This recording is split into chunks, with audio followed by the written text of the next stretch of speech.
So what should we talk about today? I've got an idea. How about the ghosts of GRAUMAN'S? Okay. Welcome to another episode of Our Haunted Travels with your hosts, Sean and Marianne Gauntlet.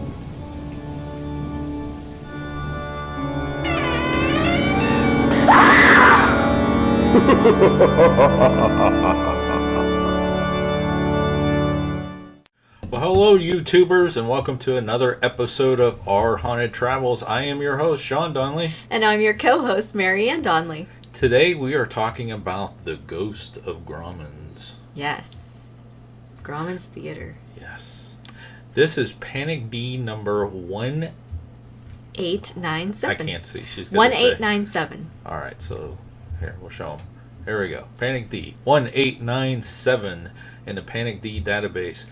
We're telling you that because in the database there's some links to some other cool videos that aren't part of this video, but people can go and see some historical information and stuff about the theater. Mm-hmm. However, this made Our Haunted Travels because we traveled to this location. Well, I traveled to this location, and my sister-in-law, her sister, traveled to the location while you were stuck into your conference. Yes, I went in my conference and you guys took a tour of, Yeah, we went town. up to... Okay, so you were in Anaheim. Yes. Okay, and we took a tour of LA and Hollywood and stuff. This was October 14th, 2011. And one of the places that we stopped was actually we parked right next to... I won't say the hotel because we've got to do a video about that later. And then we walked across the street to GRAUMAN'S, and yeah, there it was. GRAUMAN'S Chinese Theatre, or Mann's Chinese Theatre, or TLC Chinese Theatre. Anyways. Alright, so let's go over... This is a full episode of Our Haunted Travels, by the way, so it's a longer video. Okay, but anyways, let's start out going over the history of the location. So don't go away. I mean, watch this. This is some really cool stuff. Watch the history, and then when we come back, we're going to talk about the ghosts of the GRAUMAN'S. Yeah, we got 3 ghost stories. That's pretty interesting. You got a ghost scarf? I do. All right, so watch this, and we will be right back afterwards. Marilyn Monroe and Jane Russell are welcomed by George Bowser, manager of the Fox West Coast Theaters, as they arrive to make their imprints in the famous concrete of GRAUMAN'S Chinese Theatre in Hollywood. Filmdom's first blonde and first brunette, Marilyn and Jane won their chance to join Filmdom's immortals by their work in Gentlemen Prefer Blondes, the Technicolor adaptation of the sensationally humorous musical comedy stage hit.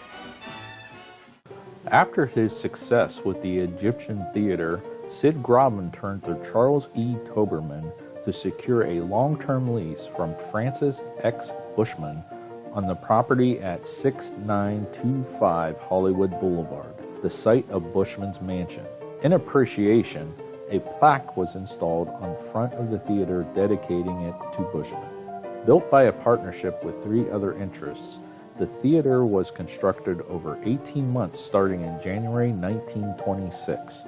The theater opened May 18, 1927 with the premiere of Cecil B. DeMille's film, The King of Kings. It has since been home to many premieres, including the 1964 Walt Disney's Mary Poppins and the 1977 launch of George Lucas's Star Wars. It's also been used for birthday parties, corporate junctions, and 3 Academy Awards ceremonies in the 1940s. Among the theater's most distinctive features are the concrete blocks that are set in the forecourt, which bear the signatures, footprints, and handprints of popular motion picture personalities from the 1920s to the present day. The building has had several names over the years. Originally, it was GRAUMAN'S Chinese Theatre. It was renamed to Mann's Chinese Theatre in 1973. That name lasted until 2001, after which it reverted back to its original name. On January 11, 2013, the Chinese electronics manufacturer TCL Corporation purchased the facility's naming rights, under which it officially known as TCL Chinese Theatre. During construction, Grauman hired Gene Glossner to formulate an extremely hard concrete to be used in the forecourt of the theater. Glossner later became known as Mr. Footprint, performing the footprint ceremonies from 1927 through 1957. Now, many stories exist to explain the origins of the footprints. The theater's official account in its books and souvenir programs credit Norma Talmadge, one of the founding partners, as having inspired the tradition when she accidentally stepped into the wet concrete. However, in a short interview during September 13, 1937, Grauman related another version on how he got the idea to put the hand and footprints in the concrete. He said it was pure accident. I walked right into it. While we were building the theater, I accidentally happened to step in some soft concrete, and there it was. So I went to Mary Pickford immediately, and Mary put her foot into it. Still another account by the construction foreman Gene Glossner recounts that Glossner autographed his work next to the right-hand poster kiosk, and that Grauman and he developed the idea then and there. His autograph and handprint dated 1927 remain today. The theater's third founding partner, Douglas Fairbanks, was the second celebrity after Talmadge to be immortalized in concrete. Nearly 200 Hollywood celebrity handprints, footprints, and autographs are in the concrete of the theater's forecourt. Variations of the honor tradition are imprints of eyeglasses of Harold Lloyd, the cigar of Groucho Marx, the ones of Harry Potter stars Daniel Radcliffe, Rupert Grint, and Emma Watson, the facial profile of John Barrymore, and the legs of Betty Grable. Herbie the Love Bug, a Volkswagen Beetle, left its imprints of its tires. Western stars William S. Hart and Roy Rogers left imprints of their guns. The hoofprints of Trigger, the horse of Roy Rogers, were left in the concrete besides his prints. Since 2011, a surge of concrete ceremonies have occurred, many of which have been paid for by movie studios for publicity reasons. One of the theater's current owners, Donald Kushner, acknowledged this and referred to them as mock ceremonies. This influx has been a matter of concern for film buffs and historians, as well as misleading for fans. However, despite the increase of concrete blocks, the ones placed within the forecourt are still chosen by a special committee who selects celebrities based on their contributions to Hollywood cinema. Practice blocks, completed inside the theater before the ceremony, are placed on the walls of the Chinese Theatre lobby, which is also used for event space. In 1929, Sid Grauman decided to retire and sell his share to William Fox's Fox Theater chain. However, just a few months later, Howard Hughes convinced Grauman to return to the theater because he wanted Grauman to produce the world premiere of his aviation epic Hell's Angels, which would also feature one of Grauman's famous theatrical prologues before the film. Grauman remained as the theater's managing director for the entire run of Hell's Angels, retiring once again after the run was finished. Unsatisfied with his retirement, though, Grauman returned to the theater as managing director on Christmas Day in 1931 and kept that position until his death in 1950.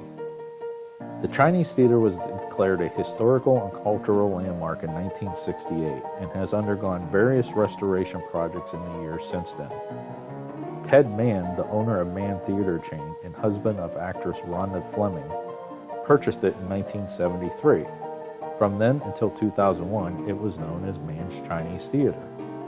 In the wake of Mann's 2000 bankruptcy, a partnership of Warner Brothers and Paramount Pictures acquired the theater, along with other Mann properties and the Mann brand name. Staying with current technology, in April 2013, owners announced plans to convert the original theater for IMAX. The new 94 by 46 foot silver screen is curved and can be masked for premieres and screening events of non-IMAX films. To accommodate better sight lines and a taller screen, the seating is arranged in stepped rows descending from street level to the floor of the former basement. The auditorium's decorative walls and ceiling remain unaltered. The existing curtain was extended. Decorative lighting effects were added to TCL, and digital signage was placed outside. The theater reopened on September 20, 2013 with the IMAX 3D version of The Wizard of Oz. Although it opened with only a digital projection system, a 70mm projection system was added for Interstellar. In April 2015, the IMAX system was upgraded again to use the new 4K IMAX laser projector system for the premiere of Furious 7. This is The Ghosts of Grauman, Part 2. I don't know. People probably still aren't with us by now after this, whatever. But hopefully you are. All right, so let's talk about some of the ghost stories, okay? Okay.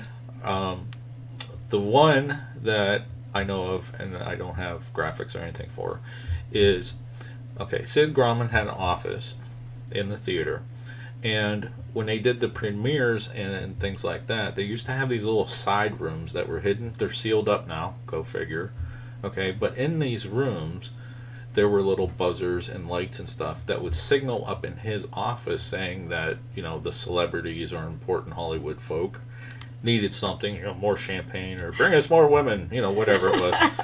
So they would buzz in his office, and then he would send somebody down to take care of what's going on. Okay? Those rooms are sealed up, the buzzers are gone. However, employees still report that they hear that buzzing going off in his office. So that's one of the ghost stories. All right. So, phantom buzzers. Phantom buzzing sounds. Okay, now here's another one that is there's two conflicting things, okay? Don't you hate it when there's Yeah. conflict and what really happened? Well, the way they're reporting, they're saying that I think that there's probably 3 spirits, if not more. I would assume that there's a lot more spirits there because it's a theater. I mean, we've seen historically theaters have a ton of, you know, spirits are attracted to theaters because of the energy, and it's a place where they enjoyed themselves and things like that. But documented, there's one called Annabelle, one called Fritz, and then a third one which I'll talk about in the story next. But okay, so Annabelle and Fritz, it's 2 conflicting stories saying that the spirit does the same thing. So I don't know if it's Annabelle or Fritz.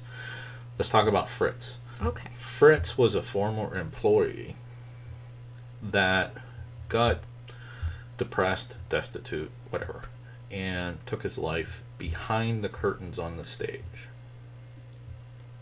Okay. So they found him back there. So the curtains on the stage are something that looks like this. Okay, so you see those red curtains? Actually, I can't go in front of that, but those red curtains there, yeah, there you go. Okay, so the paranormal claim is when they do tours and things like that, something is behind those curtains, like pulling on them or trying to get people's attention.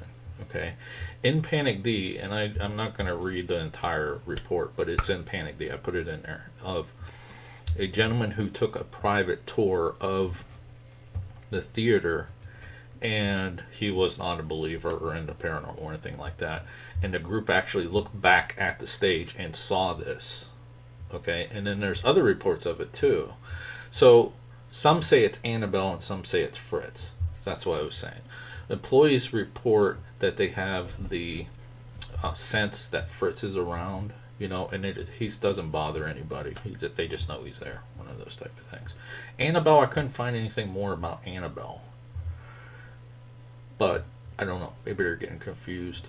I don't know. So, hey, if you're watching this and you know more about it, leave it in the comment section because I'd really like to know. And if you've got any EVPs or anything like that, that's how they normally get their names. Okay. So the third story is that of Victor Killian. He was a former actor. Okay. And there's an interesting story behind him, but I'm not going to get into it. Okay. But we're here for the interesting. Yeah, we went out of focus That there. was fun. This is Victor Killian. Hi, Victor. Okay. Okay, but anyways, he was murdered down the street from the theater. Uh-oh. Yeah.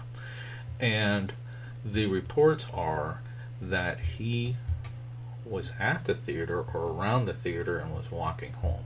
I saw another report that he was at a bar and invited somebody back to his apartment, was murdered, and something like that. I don't know, but weird. It's an unsolved case still. Ooh, I love unsolved Okay. cases. Well, what do we know about an unsolved case? It's paranormal activity. So the report of this one is that Victor walks Hollywood Boulevard, especially to the Chinese Theater, and he's around in that forecourt looking for his murderer. So the apparition has been spotted of Victor. So that's 3. Okay. That's 3 pretty good stories for this location. If you have more, please leave them in the comment section. And if you like this video, give us a thumbs up. And as always, please subscribe. Hit that little bell for notifications for more videos from us in the future. Do you have anything to add, my darling, before we head off? I'm sorry. Thanks for watching. Yeah. And happy hunting. If you like this video and like to see more in the future, please be sure to hit the subscribe button and give us a like below. Also, if you have any comments or suggestions for future videos, please leave them in the comment section. Thanks for watching this episode of Our Haunted Travels.